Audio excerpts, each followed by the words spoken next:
We live in an age of identity theft.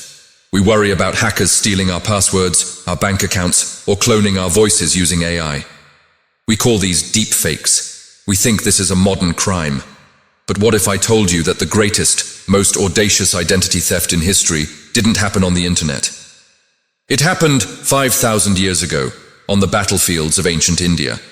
And the victim wasn't just a rich man or a celebrity. The victim was God himself. Imagine the sheer level of arrogance it takes to look into the mirror and convince yourself that you are the creator of the universe.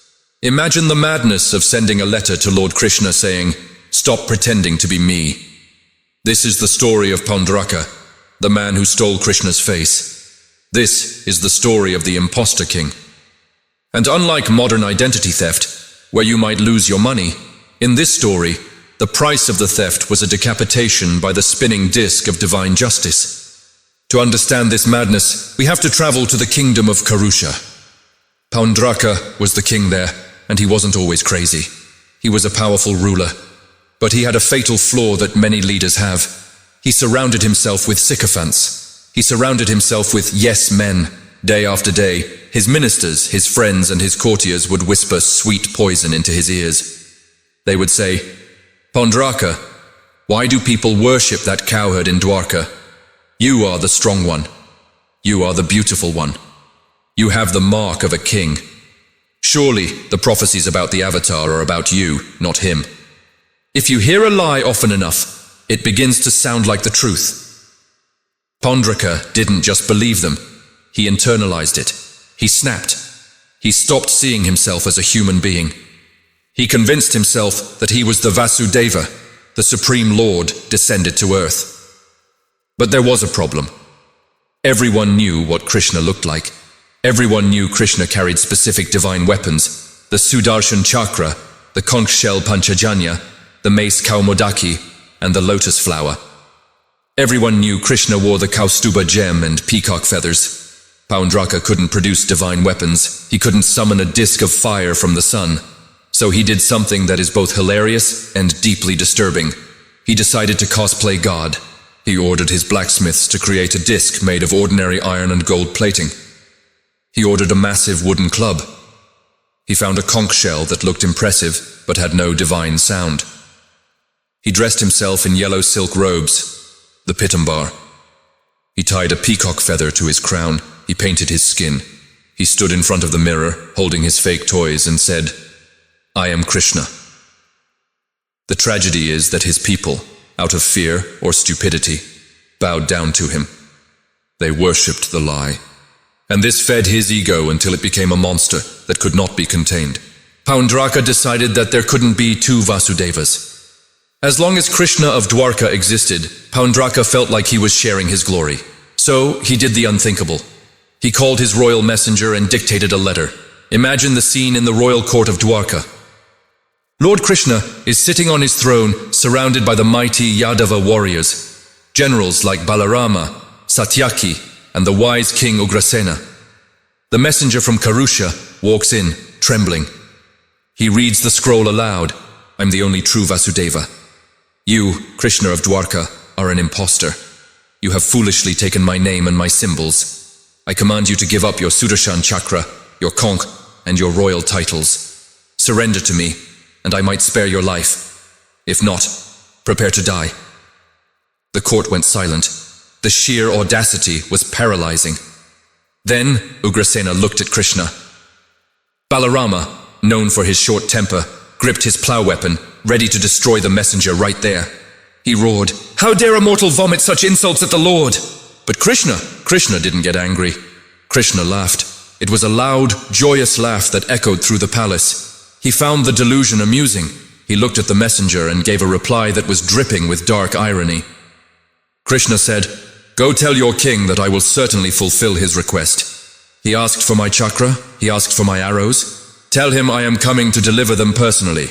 I will discharge my weapons upon him, and when he lies dead, vultures will surround him like his sycophant friends." The war was on. Krishna didn't wait for Paundraka to attack. He mounted his chariot and rode swiftly to the city of Kashi, where Paundraka was staying with his ally, the king of Kashi. When Krishna arrived at the outskirts of the city, Paundraka marched out to meet him. And this is where the scene becomes visually spectacular and psychologically terrifying. On one side, you have the Lord of the Universe, seated casually on his chariot, armed with the real weapons of destruction, glowing with an effortless aura. On the other side, you have Paundraka. He is dressed exactly like Krishna. He is wearing the yellow silk. He is holding the fake chakra. He has the peacock feather. It was like looking into a twisted, funhouse mirror. It was the uncanny valley of divinity. Krishna saw this clown and smiled. He spoke to the assembled armies. Paundraka, you asked me to release my weapons. You asked for the chakra. Here, take it. Krishna raised his hand. The real Sudarshan Chakra appeared on his index finger. It wasn't a toy. It was a whirling disc of jagged edges, radiating the heat of 1,000 suns. It hummed with the sound of the cosmos. Paundraka lifted his metal toy in defense. It was pathetic. It was a child fighting a hurricane with a paper shield. Krishna released the chakra. It cut through the air, screaming across the battlefield. It sliced through Paundraka's fake mace. It shattered his fake chariot. And then, with surgical precision, it severed the head of the imposter king. Paundraka's head, still wearing the fake peacock feather, flew into the air and landed inside the city gates of Kashi. His body, dressed in the yellow silks of the Lord, fell into the dust. The identity theft was over. The mask had been ripped off. But the story has a twist that reveals the incredible depth of Hindu philosophy. The scriptures tell us that when Paundraka died, a strange light emerged from his body and merged into Lord Krishna. Paundraka attained Sayujya Mukti. He attained liberation. He merged with God. Now you might ask, how is that fair? He was a villain. He hated Krishna. He mocked God. Why did he get the same reward as a great yogi? Here lies the secret.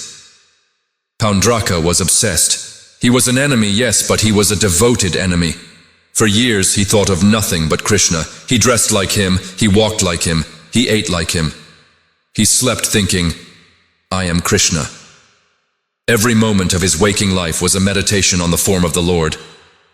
In his madness, he accidentally practiced intense bhakti, devotion. He hated Krishna, but he never forgot Krishna. And the rule of the universe is simple. You become what you meditate upon. The intensity of his focus, even though it was negative, burned away his karma. It is a dangerous path, but it proves that God is so merciful that even those who try to steal his identity are eventually absorbed into his grace. However, the physical consequence was total destruction. Paundraka's story serves as a terrifying warning about the ego. We all have a little Paundraka inside us. We all want to be the center of the universe. We all want to be the god of our own little worlds. We want people to worship us, agree with us, and serve us. We wear masks to convince the world we are something we are not. We fake our happiness on social media. We fake our success. We build a fake Dwarka and hope no one notices the cracks in the walls, but reality always comes knocking. You cannot fake authenticity forever. You cannot wear a costume and expect to wield the power of the real thing. Paundraka learned the hard way that you can copy the dress, but you cannot copy the divinity. You can hold a piece of iron, but if it doesn't have the power of truth behind it, it is just dead weight. The Sudarshan Chakra represents the ultimate truth. It cuts through illusions. It separates the head, the ego, from the body. When the truth arrives in your life, will it find a devotee or will it find an imposter? So look at your own life today. Where are you faking it? Where are you demanding respect that you haven't earned? Drop the mask before the chakra comes. Be yourself. Being a humble human is infinitely better than being a fake god. If this story of the imposter king blew your mind, hit that like button. It helps us find more people searching for these ancient truths. And tell me in the comments, do you think Paundraka deserved liberation, or should he have been punished in hell? I read every single comment. Subscribe and turn on notifications, because in the next video, we are going to explore the time Krishna wiped out his own family to save the world. You do not want to miss that. Hare Krishna.